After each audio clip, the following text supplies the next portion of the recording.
Hello everyone. Thank you very much to UNICEF for inviting me here. It's a long way from Canada, but it's absolutely wonderful to be back in Bulgaria. It is my third trip in about a year, so I'm very pleased to be back with my friends.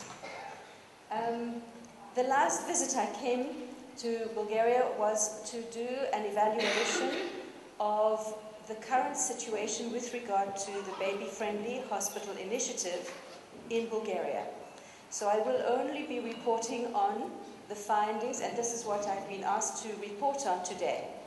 So I will only be telling you about what I saw when I came on my last visit in November to look at what was happening with the baby-friendly hospital initiative here. So the objectives of my visit was, first of all, to assess the need to support breastfeeding in Bulgaria. Is there a need for UNICEF and others to try to improve the situation with regard to breastfeeding here? And the second one was to evaluate whether supporting breastfeeding would contribute to reducing the number of children that were being abandoned in hospitals in particular, as well as in the very early months and weeks of life. I will not talk very much about the second part, because it is the subject for another working group.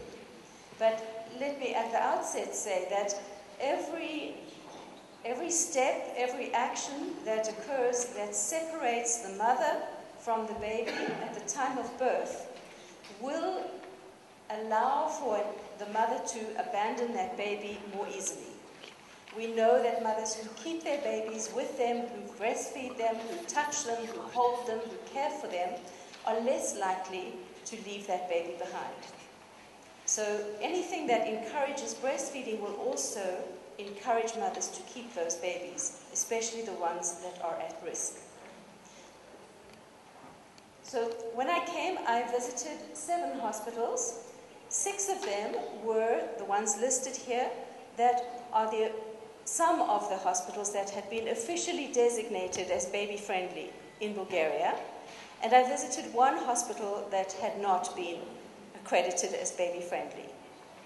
Okay?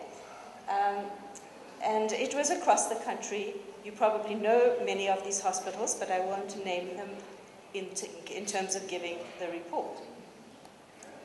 Why? Why is it important to look at the baby-friendly hospital initiative?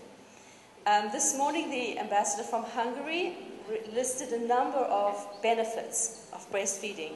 There are many, but it's easy for us to just say breastfeeding is good. The rest of the world also says breastfeeding is good. But I was involved in a trial in Belarus, a very, very large study. It was very well designed, a very high scientific standard. It was called the PROBIT trial, Promotion of Breastfeeding Intervention Trial, and it was actually done in Belarus. And I wanted to tell you the major findings of the study because it's a country that is similar to yours. It was part of the former Soviet Union. It had similar situations and conditions, but we were able to introduce the baby-friendly initiative there. And the findings were stunning. So remarkable that this has influenced global health policy of UNICEF and WHO with regard to how to feed babies. Some of the most important findings was, first of all, that if you introduce the baby-friendly hospital initiative and the 10 steps, you do increase breastfeeding. And you do increase the rate of exclusive breastfeeding. So the actual program works. And if you do that, you significantly reduce the amount of gastrointestinal infection in babies, diarrhea, by almost half. 40% of the babies that were born in hospitals where breastfeeding initiative was in place, 40% less of those babies had diarrheal problems. And the other one, almost 46% reduction in allergies, in skin allergies, in babies who are breastfed. We then followed those babies up when they were 6 years old, at the time of first going to school, and we assessed them on all sorts of academic and social behaviors. And the finding that we came up with was very clearly that children who had been born in baby-friendly hospitals had about 6 to 8 points higher scores. In Bulgaria, it seems that all newborns are given water or glucose water. This is fairly common and part of your pediatric guidelines and recommendations. So this is a major difficulty that you are facing.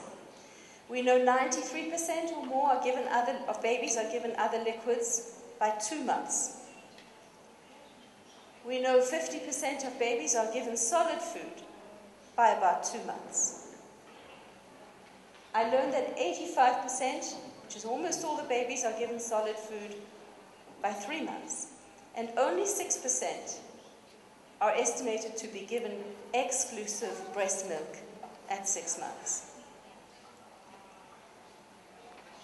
In these hospitals that I visited, only 3 of them were recommending at least telling the mothers that exclusive breastfeeding is desirable, but in those hospitals, they were only recommending 4 months of breastfeeding exclusively. So there's a gap there in what can be the ideal and what is actually happening. Step 2, train all healthcare staff and in the skills necessary to implement this policy. Nurses and midwives tend to be trained in the baby-friendly hospitals. Obstetricians and pediatricians, neonatologists generally are not. And no training was given in the one baby-friendly hospital that I did see. In step 3, inform all pregnant women about the benefits and management of breastfeeding during the pregnancy. All except one of the baby-friendly hospitals provided classes for mothers during pregnancy. Some of them charge the mother for these classes, which we know is not good. It will prevent those who are probably most in need of good breastfeeding for their babies to not be able to attend if they have to pay. And we also do not know, I could not see, was not able to assess, whether in those classes mothers are taught about the appropriate methods of breastfeeding or the appropriate guidelines to follow. So perhaps they'll be taught the current Bulgarian national guidelines. It's what I would expect. Step 4. This is always a very tricky one. This is to help mothers initiate breastfeeding within a half hour of birth. Now, what this really means is that the baby should be delivered straight onto the mother's abdomen, skin-to-skin contact with the mother. This one is not often followed. And then the baby should be breastfed when it shows signs of readiness to feed. So not to put the baby immediately on the breast like you are attaching it to a light bulb. It's to put the baby on the mother's chest, leave it there, let the mother get used to the baby, let the baby recover from the birth, and gradually, if you just let the baby do its own thing, within maybe 1 hour, that baby will gradually begin to be ready for a breastfeed and will find its way to the breast and be able to suckle. The process that we tend to follow is to take the baby from delivery, put it onto the mother's breast almost immediately, try to force it to breastfeed. When it doesn't, we try to squeeze the breast so that the baby's mouth can fit on the areola or the nipple. If it doesn't work, we squeeze the baby's mouth, try to get it to open its mouth and put it together. It doesn't usually work. It's too soon. Too soon for the baby, too soon for the mother. It needs to go a little bit more slowly. The baby is not ready to breastfeed within minutes of birth. But this is the way that it's done most of the time if breastfeeding is initiated shortly after birth. Now we know in Bulgaria the initiation rates of breastfeeding are around 80-90% of mothers. It's very good. Only 4.6% of babies breastfeed for the first time within 1 hour of birth. For most it's somewhere between 2 and 6 hours, and on average, around 4 hours after birth is the first time that babies are put to the breast in Bulgaria, even in the baby-friendly hospitals that I saw. So this needs to be much shorter. The current practices that I saw in birth here, babies are usually shown to the mother at the delivery.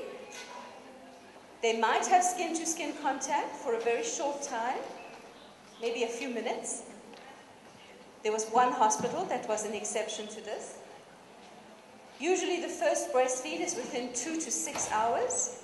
One hospital that I saw was doing this sooner.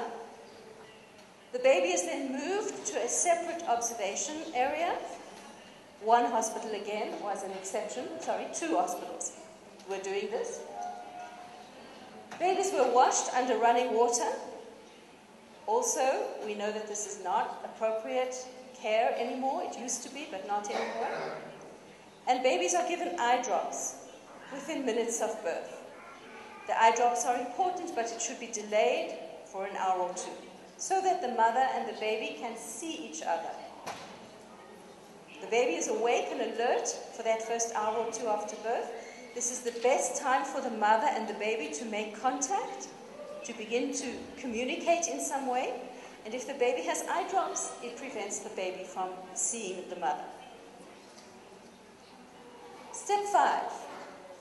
Show mothers how to breastfeed and how to maintain lactation even if they are separated from their babies. And all hospitals are helping in some way to show mothers how to breastfeed. But I question whether they are giving the appropriate information about how to position the baby well on the breast. We do not often know what a good position is. Which is the pointer? This one, yeah? This one, okay. You can see for good positioning on the breast, the baby's mouth needs to be very, very wide. And it is a very wide position on the mother's breast. Here it is even, again, close up. This baby is very, very wide open mouth. The nose is almost touching here. The outer lip is turned down. We need to know what this looks like, because without this kind of a good position, the milk will not flow well from the mother's breast to the baby. This baby, by the way, was breastfed and is still being breastfed more than a year after birth, and was breastfed exclusively for nearly 8 months. We also need to show mothers how to express the milk by hand, so that she can express some to make her breast comfortable, or she can express some if she has to have breast milk to give to the baby, if she has to miss a feed and someone else can give that little bit of milk. 4 of the baby-friendly hospitals showed mothers how to hand express, the others did not. But 2 of these actually told mothers it's better to use pumps. Now there are many industries in Bulgaria that are encouraging the use of breast pumps and other creams or techniques. These are not essential for breastfeeding, and they may actually do some harm. Breast pumps are very useful with the neonatal intensive care baby. They are less useful for a normal term baby and mother. Step 6. Give newborn infants no food or drink other than breast milk unless medically indicated. And here we know that the pediatric guidelines are recommending giving water or glucose water from very, very soon after birth. Caesarean section babies, and this is another whole problem that we picked up, Caesarean section babies are given water or glucose water, usually only for the first 24 hours, sometimes even 48 hours after birth. And only 2 baby-friendly hospitals do not give water to newborns. It's very common.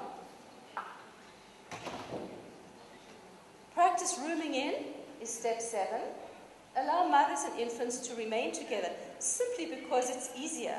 If the mother can see when the baby is crying, if she's in the room with the baby, it's easy to know when to feed the baby. It's just simple. Only one baby-friendly hospital offers rooming in for all mothers, including Caesarean section mothers. And this is what is recommended. That even babies that are born by caesarean section should stay with their mothers from birth or as soon as the mother recovers if she has a general anesthetic. And she needs extra help. The nursing staff should not be looking after the babies. They should be looking after the mothers and helping the mothers to look after the babies. It's a different attitude. Now, the problem with caesarean section mothers, especially because they are not rooming in and because they are getting water and glucose, is that your caesarean section rate is rising very high in Bulgaria. Even in the hospitals I saw, the range was from 22 to 50%. The average seems to be about 35 or 40% of all babies here are being born by caesarean section, which then has implications for separation of the mother and the baby and for immediately abandoning exclusive breastfeeding by giving water and glucose for at least 2 days, 1 or 2 days. So your obstetric practices are something that we need to look at as well. Encourage breastfeeding on demand. All the baby-friendly hospitals were doing this and were encouraging breastfeeding on demand when the baby is ready for a feed, rather than feeding every few hours according to some schedule. The one not baby-friendly hospital that I visited was following schedule feeding. And I think there are about 150, 160 hospitals in Bulgaria. Very few are even trying to be baby-friendly or have been accredited. And it means that most babies in Bulgaria are being fed according to schedules, which we know will not help mothers to breastfeed. It will make it much, much more difficult. Step 9, give no artificial teats, no pacifiers or dummies to breastfeeding infants. And this does seem to be the practice in all the baby-friendly hospitals. The mothers might bring some, but that should be discouraged, and they should be educated before birth as to what it does, because it changes the position of the baby on the mouth, on the breast. It makes the baby close its mouth on the nipple teat, on a bottle teat, on a dummy, on a pacifier, so that it doesn't open its mouth very wide to get a good position on the breast. It interferes with the process of learning how to suckle. The non-baby-friendly hospital was giving pacifiers to babies. And the last step, step 10, to foster the establishment of breastfeeding support groups and refer mothers to them after they are discharged from the hospital. 3 of the baby-friendly hospitals only were referring mothers to outside sources of support. It could just be a telephone. Here you can phone this person or phone us or phone this organization, Laleshli, and get help if there's a problem. But only 3 of the baby-friendly hospitals were doing this. There is another component to the baby-friendly hospital initiative, and that is that the hospital has to comply with the International Code of Marketing of Breast Milk Substitutes. This has been globally recognized for many decades, long even before the baby-friendly initiative was started 20 years ago. The International Code was agreed some decades before that. And part of this code means that a baby-friendly hospital cannot accept free formula, free gifts of formula, or low-cost supplies of formula from industry. This is a major, major problem. It is a prerequisite for being accredited as a baby-friendly hospital. If you have some kind of agreement with a formula industry, you cannot be a baby-friendly hospital. And I'm afraid all except one of the current baby-friendly hospitals that I looked at were accepting free gifts. So if I were to summarize this part of my assessment, steps 1, 2, 3, 4, 6, and 7, and 10 are not being met even by the baby-friendly hospitals. Step 5, 7, 8, and 9 are being partially met. And all except one of the baby-friendly hospitals accepted gifts from the formula industry. So there are another 150 hospitals And it's unlikely that any of the 10 steps or many of the 10 steps are being met in these hospitals. So, that sounds very discouraging, but I need to say it's not impossible.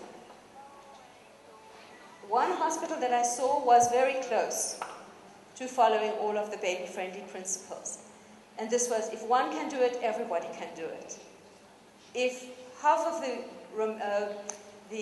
Belarusian hospitals can change and become baby-friendly, then you can do it too. Now, the breastfeeding committee here has been very, very active. They have done an incredibly good amount of work. In the early years, they were given a lot of support. In the last 10 years, they've been given less and less support. But it is their activities, their continuing pushing for change and for help that has contributed to this conference being called. So I think that we have to be very appreciative of what they've done, and to realize that also hospitals that become baby-friendly need to be reassessed. After some time, the practices slip back into the old ways. And you need to continue the process of retraining new staff, retraining old staff, informing mothers and educating them, and reassessing the hospitals if you are to remain baby-friendly over years. But there is another whole problem that emerged from my observation and my visit last time.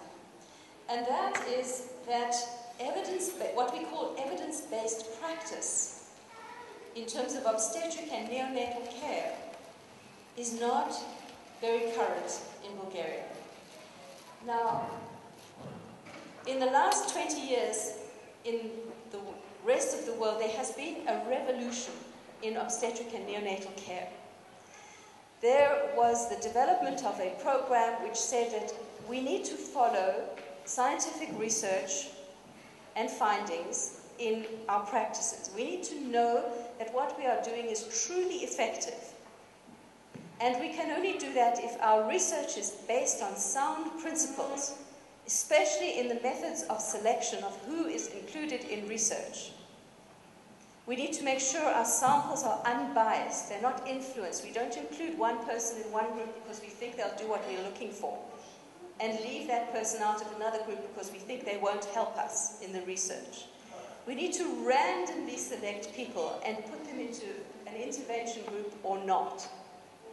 So this research that is based on very good, sound scientific principles like this is called evidence-based practice.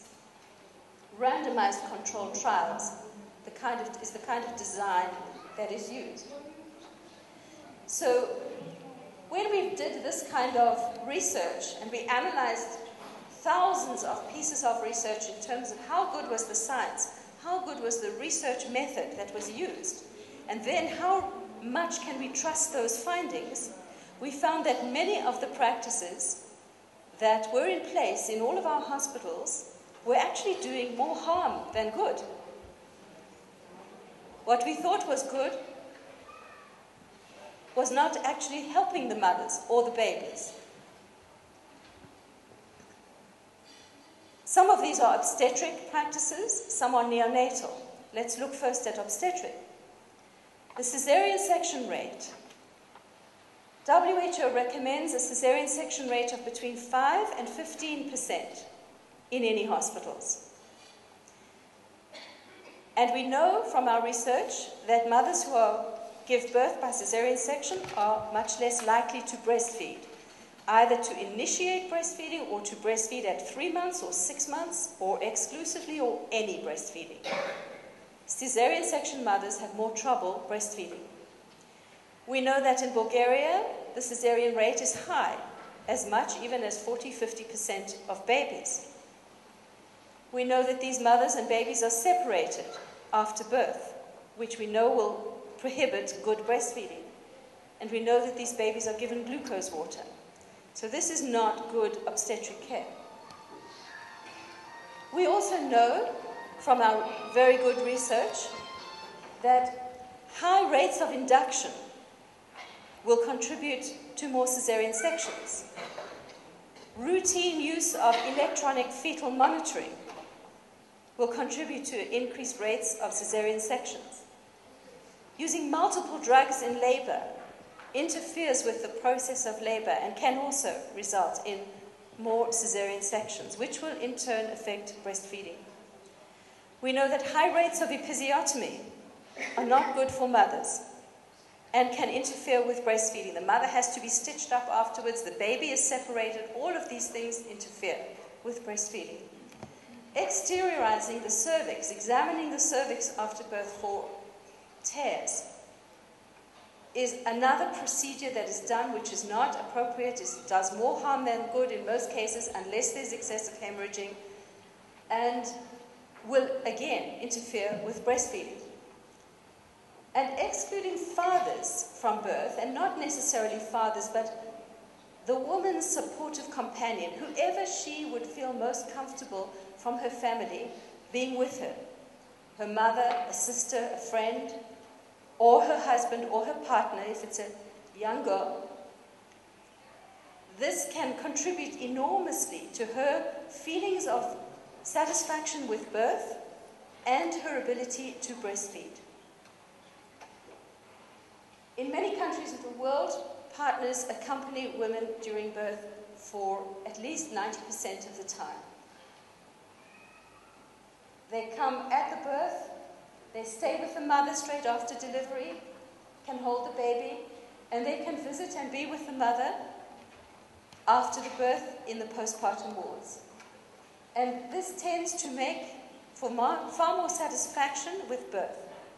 These are from former Soviet countries, not from Western countries, and it's the same in our countries. This was in Estonia, where they have actually introduced fathers rooming in with the mothers in the postpartum period. Mother and father and baby stay together in the hospital. For as long as the baby is there and the mother is there, they stay together as a family. And when I asked to take this photo, it wasn't the mother who picked up the baby, it was the father who quickly picked up the baby and said, he will hold it when I take the photo. It can be a very wonderful experience. Fathers need preparation for birth and for breastfeeding just like mothers do. It's not something you can impose on a father out of the blue, just as giving birth is not something that we should impose on a mother without preparing her as well. Okay, what about neonatal practices that influence with breastfeeding? We know that washing babies under running water after birth is not good for them and interferes with mother-infant contact and breastfeeding. Examining the baby away from the mother, taking the baby away somewhere else to do the neonatal examination. The neonatal examination is essential, but it can be done right with the baby next to the mother. Separating babies for some hours after birth for observation is not necessary. I'm talking about the normal birth and routine care. These things are not necessary. Using eye drops within minutes of birth. I've talked about that. Using breast creams, nipple shields, breast pumps. The industry loves you to buy these things and to spend money on them, and for mothers to spend money on them. They don't help breastfeeding. We know that breast creams are not the best things to put on the breast. The best thing to put on the breast is colostrum, the mother's milk. This is the best way to keep the breast clean and to prevent infection, and it's much better than creams. Washing breasts with soap and water, same thing. Not necessary. The best thing to do is use the mother's milk. Express a little bit after the feed and rub it in. Telling mothers to express all their milk. After they finish feeding the baby, to express all their milk. It will just lead to more milk being produced. And the mother will get very engorged, and you will be more likely to have mastitis. These are problems, and we know that these practices are not good, but we still keep doing them. Neonatal intensive care for mothers and babies. Traditionally, in the former Soviet times and in your country right now still, mothers and babies are separated if the baby goes to the neonatal intensive care unit. And especially after the birth, mothers can come and visit, perhaps for an hour, once a week, at lunchtime. They get very little chance to see their babies. They can express milk for their babies, but no mother can do this easily without help. In Estonia, again, there is an initiative where, and this has been for even 10 or 20 years under Soviet times, as a special experimental model, and since then, of course, where mothers come and stay with the neonatal intensive care baby in the neonatal unit. And they can room in with the baby, even when it is still very preterm or sick, and can start to breastfeed it. And here you can see a mother in a special bed that is close to her, which they developed there. This baby is still being fed, but she is also giving breast milk at the same time, and she can hold the baby and be with the baby for the whole postpartum stay. This will help very much in reducing abandonment of very sick babies, preterm babies. We heard earlier this morning that the ministry has encouraged in vitro fertilization and has supported that in Bulgaria, that you have a lot of this being happening. We know that in vitro fertilization leads to increased numbers of multiple births, twins, triplets, and these babies tend to be born preterm more often. You have more intensive care babies and more sick babies and little babies from in vitro fertilization. And these are the babies that are most at risk of abandonment. So you have a vicious cycle happening here. You need to rethink how you do NICU care if it is to help mothers and babies stay together. Lack of counseling. There is limited psychological support for parents.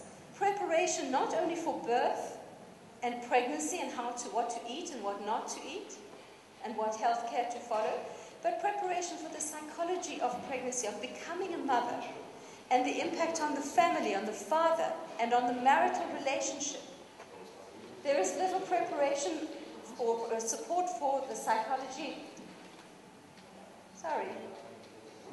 At the birth, if the birth is difficult, or if it goes wrong, or if the baby is born with an anomaly, is there support for mothers? Is there good counseling for families? Postpartum problems, postpartum depression, difficulties in the relationship and in the family, and with caring for a difficult or a sick child. There is little psychological support for this. And there is little training of healthcare providers to give this. What's the impact of all of these practices? If you look at international comparisons, this is the latest data I could find in 2005, of any breastfeeding. What percentage of mothers are giving any breast milk at 6 months? Moldova is doing wonderful things. Thanks, I think, a lot to Octavian. Norway, one of the leaders in the field. Sweden, very good. Iceland, good. Canada, about the same as the EU areas. Maybe Bulgaria, I'm not sure. Finland, Italy, the Netherlands, the UK, much, much lower. But this is where you need to be aiming for. 80% of mothers giving breast milk at 6 months. In Belarus, when we introduced the baby-friendly initiative, in many hospitals, not all, but many, what we found is when we started, the rates of breastfeeding at 6 months were around 20%, 24%, and 10 years later, the rates in the country had doubled to over 50%, just by introducing the baby-friendly hospital initiative. It is possible to make major improvements and strengthen breastfeeding through this very simple intervention. So what do I come up with as a conclusion? That the current practices in all except one hospital generally do not comply with the baby-friendly hospital initiative's 10 steps. Also, hospitals are not following good evidence-based practice, good obstetric and neonatal procedures, which are not only good for mother and baby, but will also facilitate breastfeeding. And that psychological support for parents is lacking. So there are 3 areas at least that need to be cared for. I would suggest that a program is put together for Bulgaria which integrates many of these activities. The baby-friendly hospital initiative, evidence-based obstetric and neonatal care, family-centered care, care that is concerning the family's needs, mother, father, baby, grandmother, boyfriend, doesn't matter, during pregnancy and the first months of parenthood. Revising the obstetric and neonatal care guidelines so that they are advocating evidence-based practice and appropriate infant feeding. And that we monitor breastfeeding and perinatal practices. It is very, very difficult to find information on how many women in Bulgaria are, for example, exclusively breastfeeding at 6 months. We heard earlier now in this talk, which is the first time I've come across it, that only 3% of mothers are exclusively breastfeeding at 6 months. But this data is not available. There is no system here for knowing exactly what is happening. So I would suggest that something that can come out of the discussion and out of this conference is a recommendation that we develop a program, and that Bulgaria is very involved in developing a program of what I'm calling, and it could have a different name, family-centered perinatal care. It's a program that has global application. You are not the only country that is having difficulty with these issues. Most countries in the world are not following all of these ideas of psychological support, of evidence-based practice, and the baby-friendly initiative. So this could be a program with global application, but it could also be a program that starts in Bulgaria and becomes a program where we can try it and develop it for Bulgaria first, and then apply it to the rest of the world. So I will leave you with that thought. Just an idea, we can discuss it a bit later. Thank you very much.